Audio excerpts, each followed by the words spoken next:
पर हमारे साथ विशेष संवाददाता राजीव रंजन जी जुड़ रहे हैं। सीधा उनका रुख करते हैं। राजीव जी, पार्टी ने पिछले दिनों अपना स्थापना दिवस मनाया और सबसे बड़ी बात है कि प्रधानमंत्री नरेंद्र मोदी ने भी जब संबोधन किया तो वापस से वही मंत्र उन्होंने दोहराया कि हर एक छोटे स्तर के कार्यकर्ताओं से जुड़कर ही पार्टी आज उस मुकाम पर पहुंची है। यानी कि भारतीय जनता पार्टी आज भी उन्हीं कार्यकर्ताओं को सराहती है, उन्हीं कार्यकर्ताओं को ये पूरा सम्मान और श्रेय देती है आज पार्टी के इस मुकाम के लिए।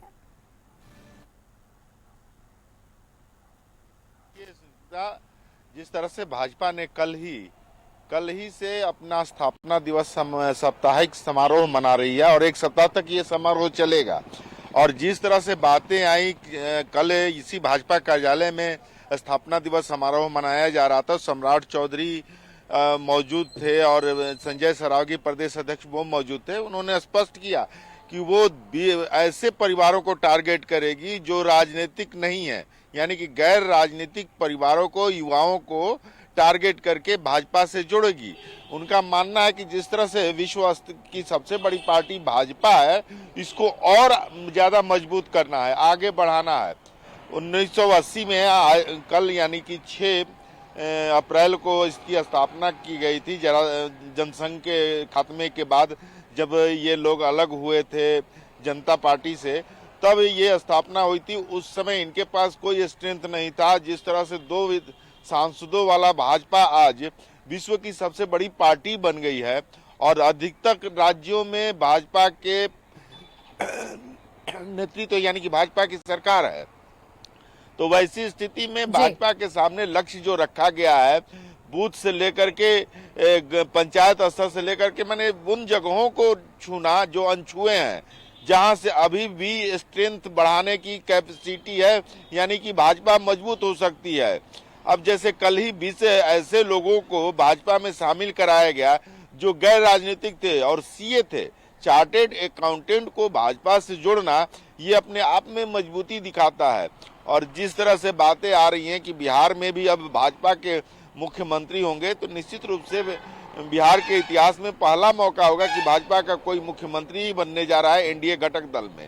तो ये सारी चीजें हैं। और जिस तरह से प्रधानमंत्री ने युवाओं को लेकर के, आम लोगों को लेकर के, और बूथ से लेकर के, मंडल से लेकर के, प्रखंड से लेकर के, जिला से लेकर के, प्रदेश और देश विदेश की पार्टी बनाने की बात कही है और उन युवाओं को जोड़ने की बात की है कि जो अभी भी भाजपा के सदस्य नहीं है। तो ये अपने आप में दिखाता है कि भाजपा को लेकर के, भाजपा के आगे बढ़ने को लेकर के भाजपा के लोग कितने ही मने ये हैं कि किसी तरह भाजपा आगे बढ़े।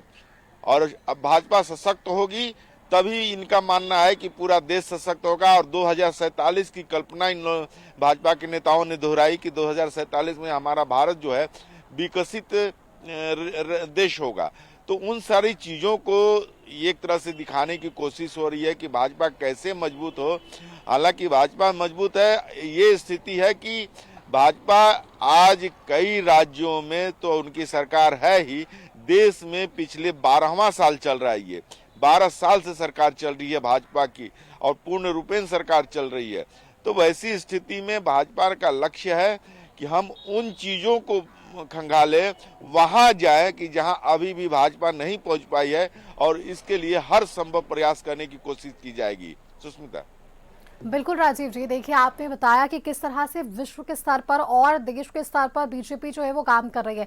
आपने ये भी जानकारी दी कि बिहार में फिलहाल अब क्या स्थिति है। एक बार वापस से बिहार का ही जिक्र करते हैं, क्योंकि पिछले दिनों से जो राजनीतिक दृष्टिकोण से तमाम बदलाव देखने को मिल रहे हैं, जो कयासों का बाजार है, उसके बाद क्या आपने देखा होगा कि जब इस बार की सरकार गठन हुई, मंत्रिमंडल में जो जगह मिला, पहली बार गृह विभाग जो है नीतीश कुमार ने छोड़ा और उसके बाद से ये कयास थे कि क्या अब बिहार में भी बड़े भाई की भूमिका में बीजेपी आ जाएगी। और क्योंकि जो अब राज्यसभा जाने के बाद नीतीश कुमार के लिए एक बड़ा चैलेंज होगा कि किसे वो अपना उत्तराधिकारी मानते हैं या किसे वो अपने कमान सौंपते हैं।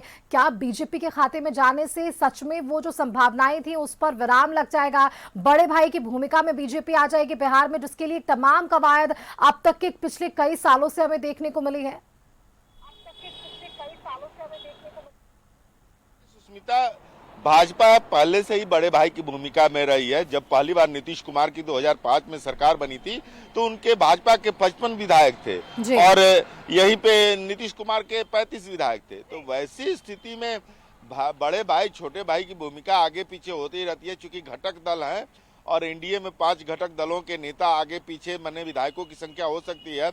इस बार तो 89 है भाजपा के और 85 है जदयू के। इसके पीछे वाले में 43 थे जदयू के और 79 थे भाजपा के।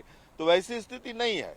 बात यह है कि बड़े भाई की भूमिका में नहीं, भाजपा का कमिटमेंट था या एनडीए का कमिटमेंट था कि नीतीश कुमार ही सीएम बने और नीतीश कुमार को लगातार सीएम बनाने में भाजपा आगे रही। लेकिन ये पहला मौका है कि भाजपा का कोई सीएम बनने जा रहा है, वो भी नीतीश कुमार के कॉन्सेप्ट से। यानी कि नीतीश कुमार ने ही निर्णय लिया कि वो राज्यसभा जाएंगे, जबकि सारी अटकलें सारी बातें आई और ये भी मनाने की कोशिश की गई नीतीश कुमार को कि आप अभी दिल्ली क्यों जा रहे हैं, राज्यसभा क्यों जा रहे हैं, आपके पीछे हम लोग इतने मजबूती से खड़े हैं और कोई विकट स्थिति भी नहीं है बिहार में और पॉलिटिक्स में, बिहार की राजनीति में, तो फिर आप दिल्ली क्यों जा रहे हैं, राज्यसभा क्यों जा रहे हैं। लेकिन उन्होंने उसको अस्वीकार किया और राज्यसभा के लिए जाने का उन्होंने ऐलान किया और राज्यसभा आज जा भी रहे हैं। जो अभी 10 तारीख को बात आ रही है कि 10 तारीख को शपथ ग्रहण में वो शामिल हो सकते हैं, शपथ राज्यसभा के सदस्यता का शपथ ले सकते हैं।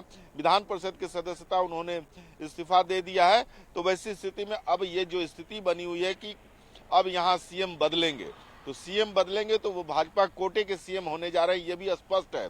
निशांत कुमार की भूमिका भी लगभग तय मानी जा रही है, हालांकि बहुत सारी चीजें सामने नहीं आ पा रही हैं।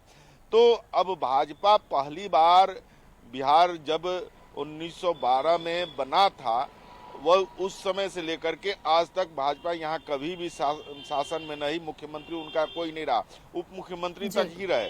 तो ये भाजपा के लिए पहला मौका है और स्थापना दिवस समारोह में इसी बात को लेकर के चर्चा हुई कि आप सभी नेताओं ने एकमुश्त अपने कार्यकर्ताओं को, नेताओं को कहा कि आप संयमित रहिए, 10-20 दिन आप संयमित रहिए, बहुत सी चीजें हम लोग के मनोनुकूल होने जा रही है। वैसी स्थिति में हम लोग को संयम बरतना होगा, भोकल नहीं होना होगा और जब हमारी सरकार बन जाएगी तो आगे देखा जाएगा। तो ये सारी चीजें कवायद हो रही हैं और ये तो तय हो चुका है, लगभग तय है, कोई ऐसी विकट स्थिति न पैदा हो तो भाजपा का सीएम बनना लगभग तय है और आगामी 10 दिन के अंदर ये सारी चीजें देखने को मिल जाएगी। बिल्कुल बिल्कुल राजीव जी, देखिए जिस तरह से बिहार में बीजेपी ने अपनी भूमिका निभाई है, ये भूमिका और भी महत्वपूर्ण कब होगी जब ये समय समय जो है वो तमाम खबरों पर मुहर लगाएगा। बहुत शुक्रिया राजीव जी आपका हमारे साथ जुड़ने के लिए, तमाम जानकारियां साझा करने के लिए।